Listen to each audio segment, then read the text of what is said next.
forward. It's already the first 15 minutes are out. You can actually see that the markets are gathering some momentum. 25,263 is the current level, about half a percent higher. Let's also welcome another top guest on our show. We have Mr. Kranthi Bathini joining in, Director of Research at Wealth Mills Securities Now. Warm welcome to you, Mr. Bathini. Good to have you with us. It was good to speak with you yesterday as well and back again today. Tell me, what exactly are you looking forward to now? We are just about in the last 1 week off in the run-up to Diwali. What is actually on your mind? What should, investors be focused on? Yes, actually, markets have been stabilizing, trying to gain some kind of a strength in the range of 25,000 levels of Nifty. Sustainability is the crux for the market. As long as the Nifty could able to sustain this level of 25,250, this range, the medium to short term direction of the markets are in a positive territory. But right now, the one of the key concerning area for the market is the results momentum. That's where the valuations will make the margin of safety high in the market in the medium to longer term perspective. When we get some kind of a support from the results, that can be the kickstarter for the new highs for the markets. Till the time the markets would be in a range bound at this point of time, the liquidity is quite strong. Look at the kind of strong liquidity what we witnessed in the primary markets that can bound to give the support to the markets for the secondary markets also. That's where the support zone is emerging for the market. By and large, the global cues are at this point of time. They are neutral. They are not negative at this point of time. If we can crack a good trade deal from US, that can give a sentimental boosters for the investors, especially for the foreign portfolio investors who have been slightly skittish with respect to India and US relationship. That has been become a speed breaker for the foreign portfolio investors. Even in fact, the long only investors who have been quite strong long only investors looking at the Indian investments, they are also wait and watch mode at this point of time. That's where the skepticism is coming in the market in the medium to short term. Once we get these kind of a global positive news with respect to the trade deals are concerned, that can pave a strong path for the next leg of the bull rally. Okay, fantastic. Mr. Bathini, let me ask you to help define for our viewers over the next course of the new somewhat. What should be the strategy for investors if somebody is just starting out now? Last 1 year, of course, has turned out to be a lackluster one for the markets. But most of the experts now pencil, since we have already underperformed Asia, underperformed the developed markets, this may be the right time to now look at the equities, and we could be looking at a much more positive kind of an upcoming year than what we have had thus far. So looking at that kind of an optimistic outlook that most experts have at this point, what kind of a strategy would you define for all our viewers in terms of how to look at the markets, what kind of stocks to have in amongst large caps, mid caps, small caps? Where should one's focus be? If one is to take the mutual fund route, what kind of sectors or specific mutual funds should one be really looking at? Where can the alpha get generated in the markets? Actually, despite of the consolidation last 1 year, the good news is market could able to hold on to the level of 25,000 level. That's a fantastic good news for the investors. Despite of the unprecedented selling from the foreign portfolio investors, Indian markets could able to hold on to these levels. That's a great news for the investors in the market. But coming to the outperformance, because see, the narrative has been changing. There was a narrative a couple of months back, sell China, buy India. And that narrative turned out to be sell India, buy China. That narrative will be turn out to be let's sell emerging markets, go to US. And so the pendulum has been swinging very fast during this phase of the global reset at this point of time. So Indian markets, we never lost the growth momentum on the longer term perspective. In fact, the Indian market last 1 year, it could able to sustain and we have witnessed the brokerages and rating agencies upgrading the growth prospects of India. So the long-term growth outlook is intact. But what is missing? The earnings momentum in the medium to short term, the growth, quarter on quarter growth has been missing. Uh, this is because of the global uncertainty. We also need to understand the what kind of changes that are taking place with respect to the global political, geopolitical affairs are concerned. Despite of that, Indian market could able to hold on to the levels, and we can't compare Indian market with frontier markets because the dynamics of the is frontier emerging markets and Indian Sure. markets are different.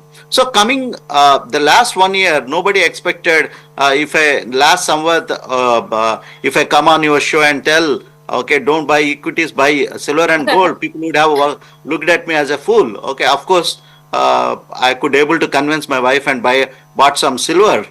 So Yes. that turned out to be, and even in fact when I told to my some of my friends, they looked at me as fool. What is this guy is talking about? But sometimes we need to take some kind of a decisions. Okay, Contrarian view. Yes. at the initial stage, it looks kind of a foolish. But coming to your point, going ahead, I am pretty much confident Indian markets are going to outperform because of the despite of the trade tariffs, market could able to hold on to these levels. That gives renewed confidence on Indian market. So one need to be stock specific at this point of time, sector specific at this point of time, and what I am buying in stock markets. That is extremely crucial in these kind of market. I'm not buying stock market, I'm buying a company. So restrict myself what's my company is doing, how their cash flows are going to turn out, and what kind of implication of the geopolitical environment and also the domestic macros are going to have impact on my company earnings and cash flows. That's where the investors need to look. Even a investor, a fresh investor who is coming onto Indian markets at this point of time, don't get into exotic things in the market. Keep your strategy as plain vanilla investing.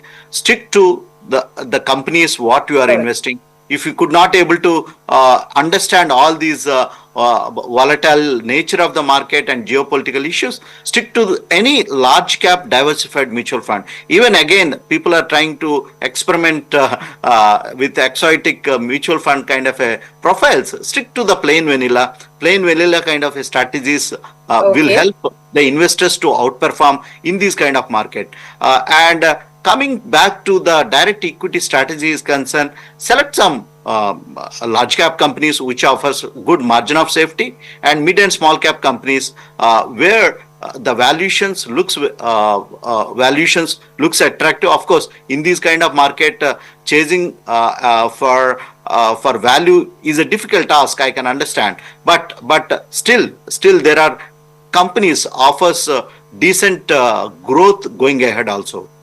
Okay, Mr. Bathini, let's talk about the IPO space as well. We've seen stellar performance on the listing of LG Electronics yesterday. The big question is that should one, those who have not got the allotment, invest in the listed realm after seeing a 50% premium listing on day one? The stock continues to move forward, a percent higher even today. In fact, what we are given to understand is that the listing has coincided with the company's announcement of its new essential series product range, which brokerage house MK Global believes will help LG expand its reach and accelerate its growth trajectory in India. Now, MK Global is of the view that the essential series of LG marks the company's foray into mass premium segment, and the move is likely to expand its addressable market of about from about 85% to nearly 100% now. And the new lineup is going to be seeing essentials starting from 18,000 odd levels. So more affordable, mass segment focus as well for LG. How are you looking at that? Uh, Sakshi, we always discuss about the consumer demand in India, where it's Yeah. reflecting on stocks. So finally, we could able to have a Yeah. proxy for Indian consumer demand. Sakshi, there would be a home. Every home somewhere directly or indirectly they would be related to LG product. So that's where the LG could able to gather the momentum at this point of time. Look at their strong earning profile and margins.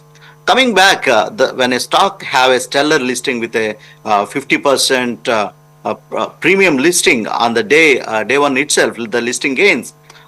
Given the kind of the market mood at this point of time, sentiment at this point of time, I tend to take some profit from the table.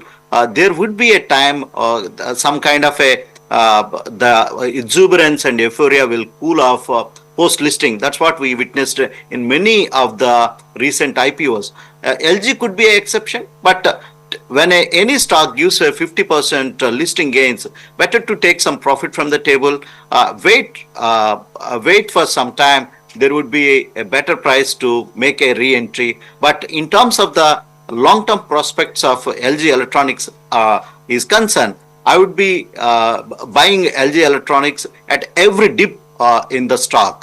So I don't compromise. I don't get feared to buy the stock at any dip. When there is a blood on the street, the best stock to buy right now is LG Electronics. Given the kind of strong consumer-centric business they are in, and this is the stock to look at, proxy to the consumer growth story in India, and also this is the stock, one of the stock for the demographic dividend in India.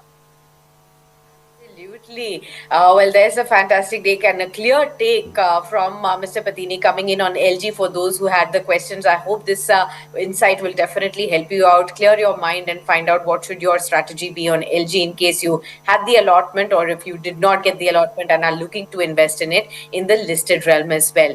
You did talk about the earnings, sir. So lastly, I want to understand from you, from the IT sector earnings that we have got thus far, TCS, HCL Tech, we've also seen Tech Mahindra Persistent. Now, how are you looking at the IT sector post some of these earnings that have come in, and where are you likely to see outperformance first start, even if not immediately, maybe in the near to medium term as well? Large cap IT firms or mid cap IT firms, and what would your suggestion be on the IT sector amidst earnings?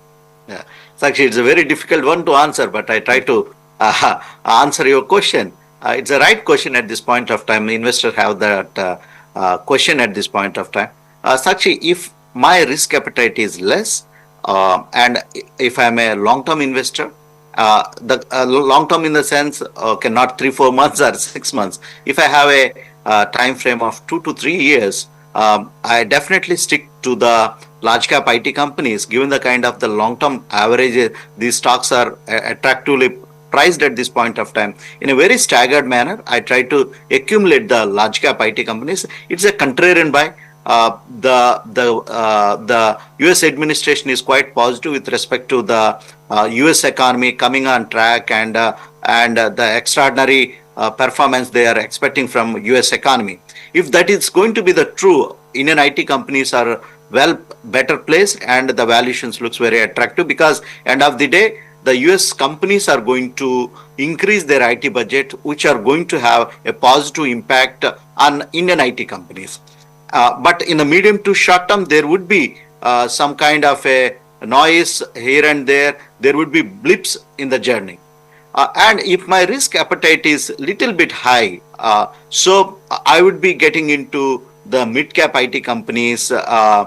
Depends upon the domain they operate, the geography they operate.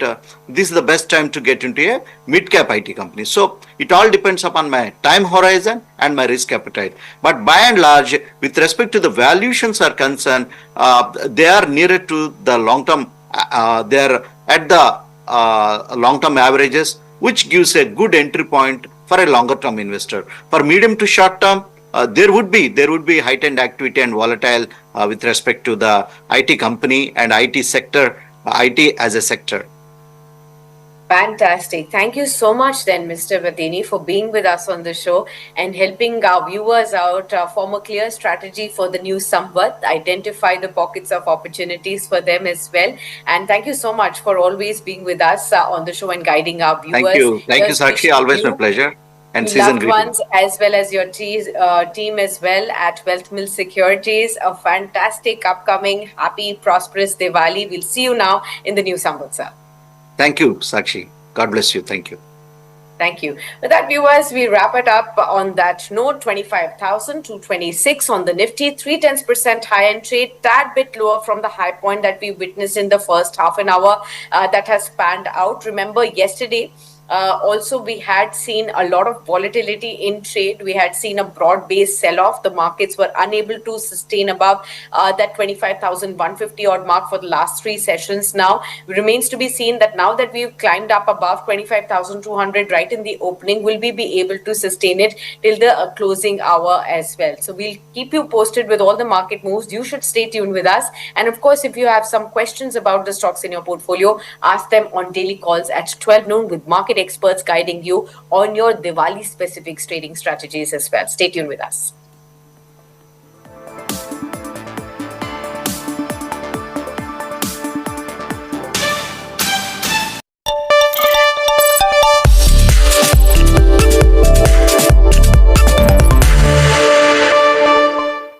Hello and welcome. You're watching Business Today Television. I'm Sakshi Batra and this is our festive special conversation. It's been an unprecedented rally for gold and silver thus far, and all eyes are now on finding out what really comes in next for these precious metals as well. Now, to decode what the surge has been all about.